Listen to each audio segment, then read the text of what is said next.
I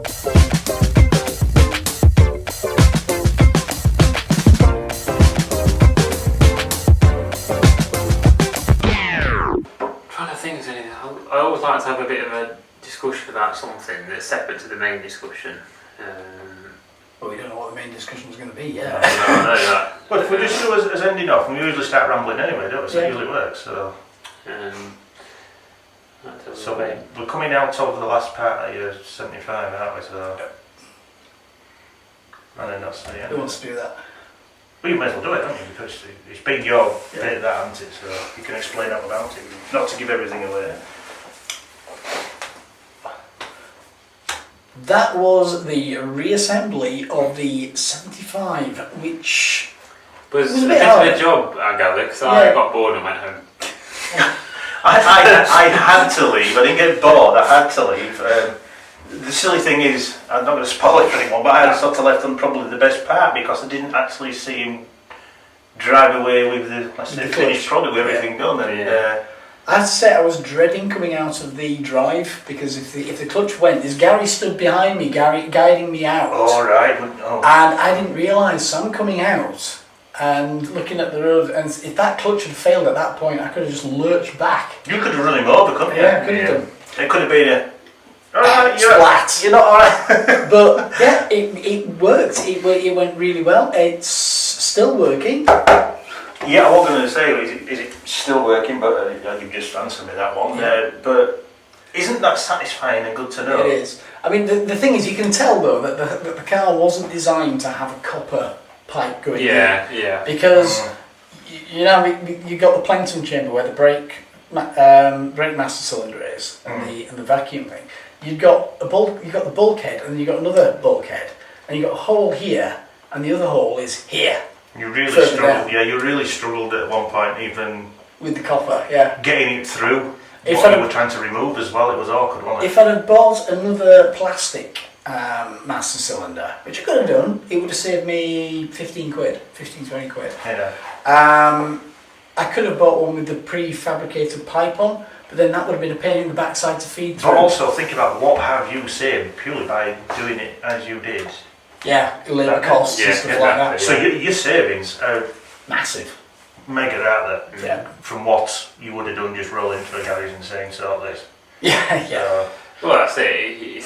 It's good when you think you can take a challenge like that on, and it's satisfying when you drive away and know it's done. It was something they said as well, doing more stuff on the cars, your general sort of stuff, and having that as a separate bit, which, we've got the service coming up on the 75, so we'll get the oil change and the filter change. You see, I just had visions of if you'd have sent it to a garage, it'd have been a mechanic looking at it, 3 cups of tea later deciding what he's going to do, and all the time your bill's racking up. Yeah, exactly, Mind you, we can't, I suppose, tie every garage with the same brush, can we? No, we can't. That is a bit unfair. The guy, for example, the guy who did the actual clutch swap of the slave cylinder quoted a price, stuck to that price. Well, the car was done. Yeah, that work, I don't have a problem with. It was the master cylinder that failed afterwards again.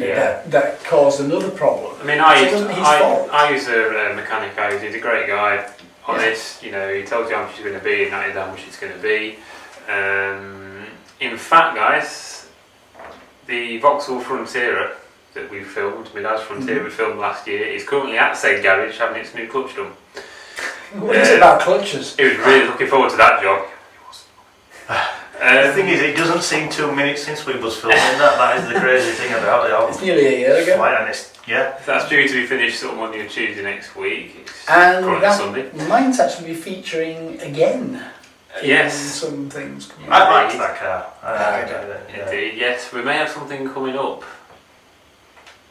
I just write the script. The only thing I can announce scripted. No. For me, it's not an announcement. It's more of an achievement. I've still got my ST. All I can say is watch this space. That the 1 year review we did. That's actually turned out to be quite popular. And it sat up at the top of the top 5 videos. Thanks to everyone that's watched that, guys. Yeah, thank you for that. But it's also generating quite a lot of comments because you've not only got the original review where you've got your original initial thoughts and things like that, but you've got your thoughts over the year. And a lot of people are actually appreciating that because it's like, okay, is this a car I can live with? Yeah, true. So it's you doing see, well. the thing is, I couldn't go into any in depth of what it's costing me because basically it hasn't. I haven't had to have anything's replaced. I'm on my first set of tyres with it. It's only had like a pre-check over in the August last year gone.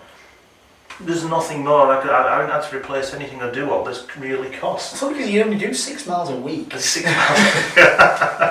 I wish. It's come up to 10,000. I know that mileage now, but my miles to gallon haven't changed. I can't believe this. It will not budge any further. Well, what you need to do is zero it and then work it out over a day. Yeah, I really want to do it. It's tootling about car. It's to and from work, and it's the other thing we could do, and we should really do this, is do a bit more of a review on it. But sort of through your weekend, we'll stick Talk Pro on it, and you can use Talk Pro and get the. That'd be good, yeah.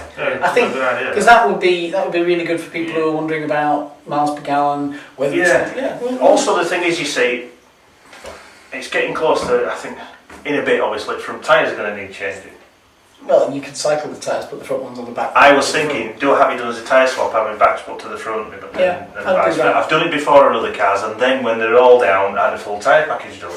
Yeah. Have I saved money? I don't know. Because your back tyres don't get that much wear. They do, and they've got brilliant tread on. Yeah. The fronts aren't bad, but... But the thing is, your front ones will wear more because they've got everything on there. They've got braking, steering and drive. Yeah. There's 3 things that you see, my thing is, I may come to the point just before the tyres get changed. Where you sell it. When I don't just change the tyres, I change the whole car. And this is where I've got to say, because this is on the borderline now. It might happen, it might not. If it doesn't happen at that precise time, there will be a tyre change. And I won't actually mind trying if I can. Get that on film. Yeah, that would be really I will be taking it to my place that I always take it because I don't go to dealership for tyres, and I'm sure they'd be kind enough to let us film it if I do it one day. But that's maybe something down the line. Well, while we're having an update on cars and courses in particular, and my brother's Corsa that we filmed quite a while ago. That was a nice car. That's had something done recently because both the front springs decided to snap, and so the car was basically sat on its nose. Luckily it happened while it was stationary. Yeah, that'd have been awful driving in them going. So they're both been replaced now, and it's now got a fresh MOT as well. And he did send me some pictures of the day of it all cleaned up. He's had one of his detailing sessions, and it does look absolutely fantastic as you saw it on film. It looked lovely. Has he actually got that rear spoiler on yet? And the side skirts? No. Will that ever go on? Probably not. There were lots of things when I saw the car. I was saying to him, you want to get this done, and your badges, you want to get them done black to match everything. And I just wondered if he'd actually started doing anything. Not as yet, but I'm sure it'll come at some point. Maybe not this lifetime. It may get another film. Yes, the Chevrolet. That's due its MOT next month. And it does need. I know it needs a couple of things for that anyway, and that's before anything else may crop up. Hopefully not. They say this needs doing, that needs doing. Always the case, something needs doing. Yeah, it's having a service there at the same time as well. So if everything goes okay with the MOT, of course. If everything does go okay with the MOT, and it's not going to cost an arm and a leg to get it through onto the road for another year, and that'll be staying. If not, could be a car hunt. There may be a car hunt coming on the channel very soon. That'd be good to go on film. Like in basement cars. So at this stage, I'm in 2 minds whether to go something new, or whether to stick with a cheapie, should we say? Sandero. I'm not saying Duster. So we'll I know see. there's a Frontier. Yeah, but that's not for sale. It is. I know there's a Frontier for sale. I know there's 2 Frontiers for sale. I could find you if you want it, but yeah. Actually, they're in Huddersfield. Both in Huddersfield. We'll cross that bridge when we come to it. So if we hopefully it's not the Humber Bridge. Yeah. Not going that far for a car, surely. No, if it does end up staying, we should hopefully be doing a bit of detailing on that car this year. And that's the mechanical stuff we're taking care of at the garage, and we're going to concentrate on the cosmetic stuff, and see if we can bring it back to life, so to speak. Well, you see, again, there's another thing, going back to mine, it's a bit of a pointless thing doing out like that because it's so new. That's true. Although, there's a certain YouTuber out there who, when he does get a new car, which is quite regularly, always takes it to be detailed, and people do say, why do you detail a new car? If you watch his channel, you'll see why. Oh yes, I've seen him do some of this, and they go right down to the lengths of taking the wheels off and everything, and this is on a car with about 10 miles on it. Yeah. Anyhow, we better stop rambling, but that's just another. Better do us from into February before. So yes, so we better finish up. Thanks very much for watching episode 23. It was, that was 23. We'll be on with sorting out episode 24 fairly soon. Probably as you've seen this, we'll be sorting it out. Yeah, we need to get moving. I do have something in the pipeline. Always something. There's always something in it. Have you noticed that? Yeah, but he never tells us though. No. You noticed that as well. I remember this time last year I did mention it in the group chat yesterday. Well, this time last year we were a bit, well, we've got this and got that, we'll cobble that together, yeah, it's just into New Year, what we're going to do, well, we're not sure. And then as the year unfolds, have you seen now, there's always something. Yeah. So with that note, we will leave you now with that. We will. I hope you enjoyed episode 23. From us guys, that's it, and we'll see you in the next one. Catch you all there, guys. Bye. Bye.